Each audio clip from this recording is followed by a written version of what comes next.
Yo friends, welcome to Next Level Consciousness with Linnea Stella. We are back for part 4 of the 6-part manifestation series that is going to help you to manifest anything.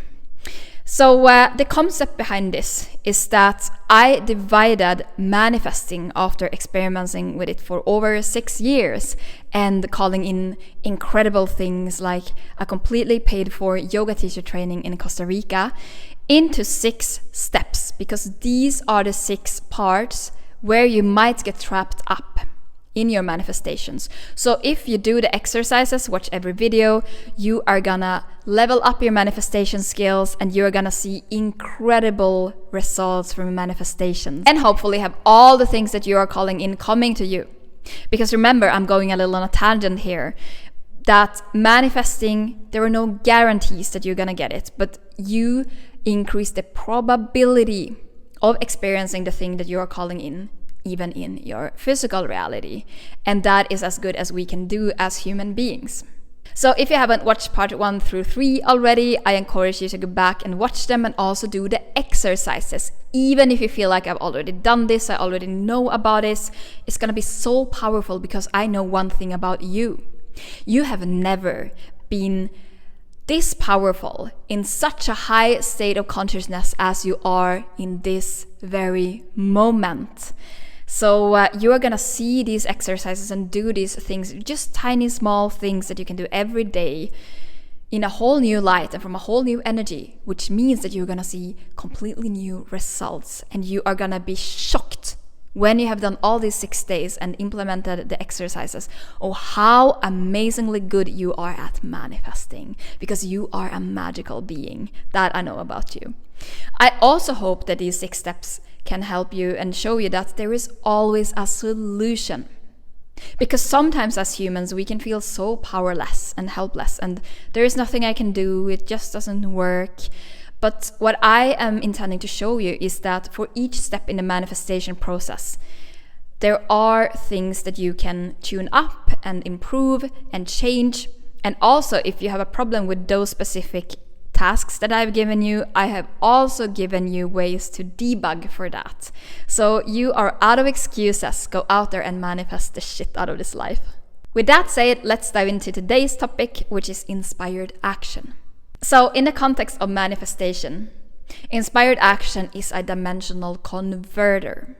Because if you have done the first 3 steps, which are getting clarity on what you manifest, believe that it's possible, and become an energetic match by putting you in the energy and the emotional state of having it already, you have already created this thing. That's the amazing news.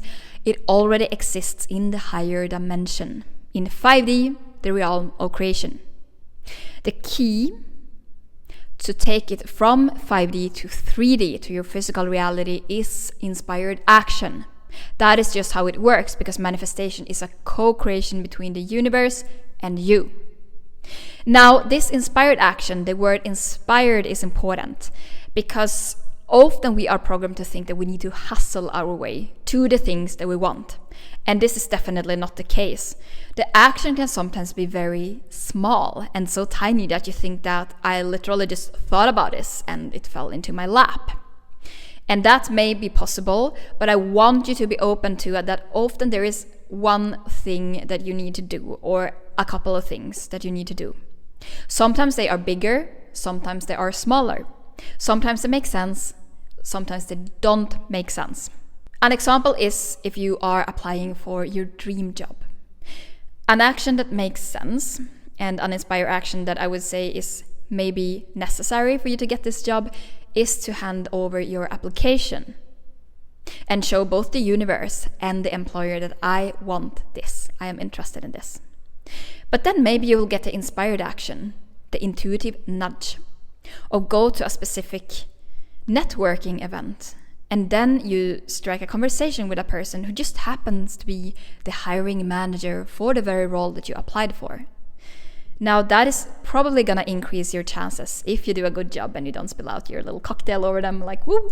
But that can also be good, because then at least you have made an impression on them. But you get what I mean. That will probably increase your chances of manifesting this job. But that action maybe didn't make sense because you didn't know that this person would be at this very event. It can also be that you suddenly feel the urge to go to a coffee shop that you never go to in the other part of town.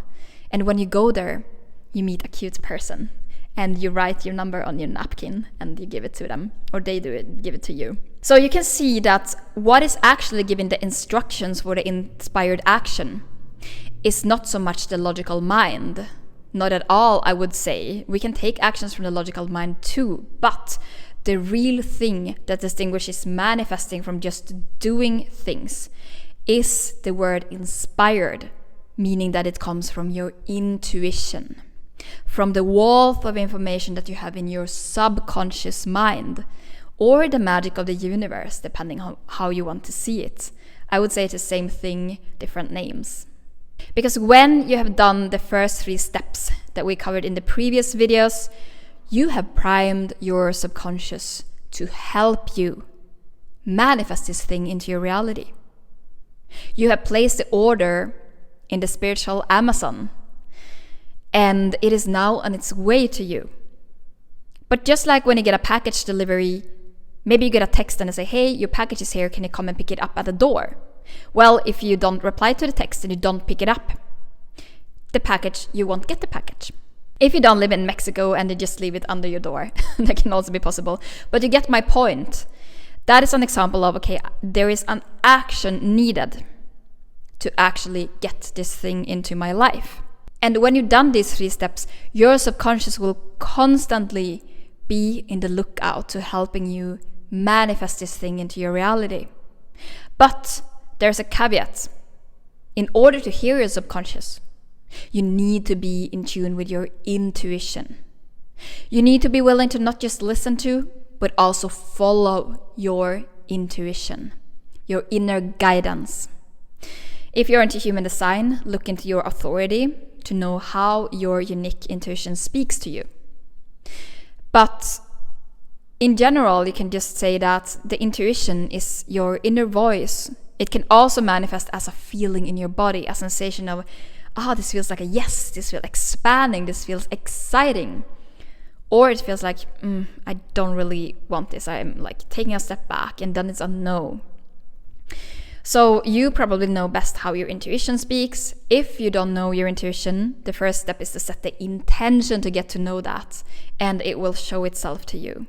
But I will also show you on the exercises for today a very simple practice that you can do that I actually recommend you to do, that will help the universe and your subconscious to communicate to you about this inspired action. Because remember, it doesn't come from the logical mind. If you only operate from the logical mind and taking only actions that make sense, you're using only 5% of your power as a human being.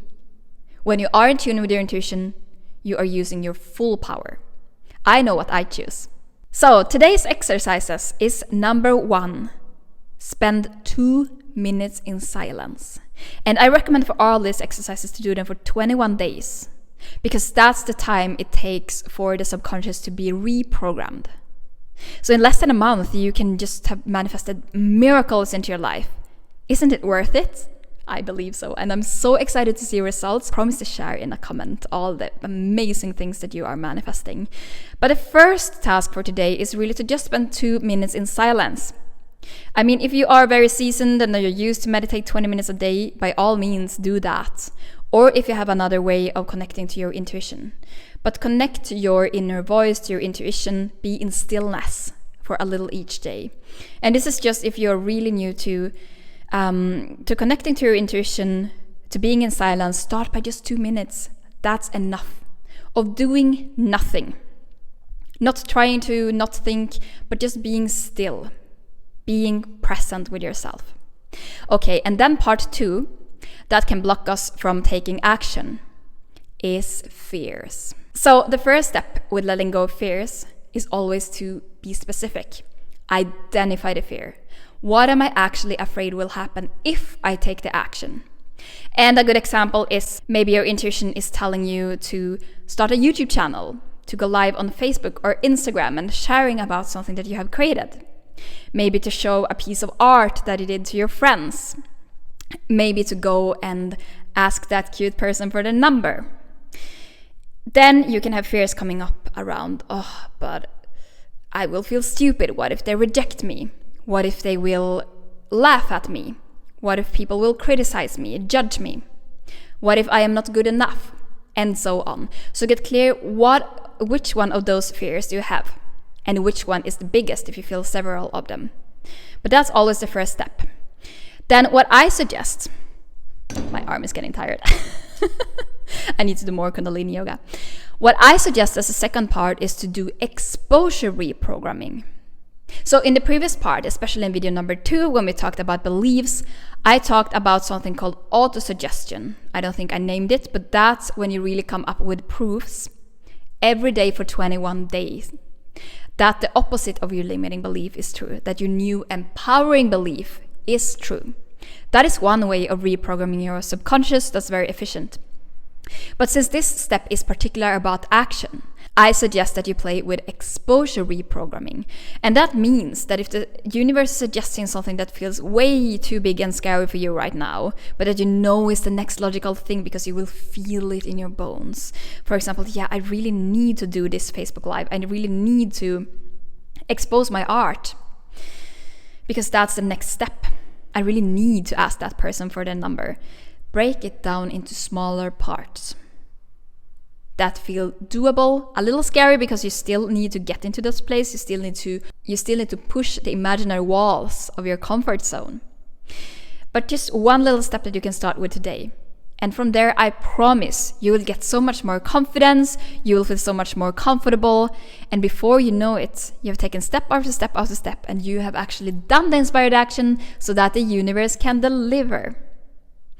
So that was all for today, Inspired Action. If you got any value from this video, please hit the like button and subscribe for more videos. We have 2 videos coming out tomorrow and the day after tomorrow if you are watching this on the day when it's released. If you're watching this in the future, hey, I'm so happy to have you here. And I will see you in the next vid.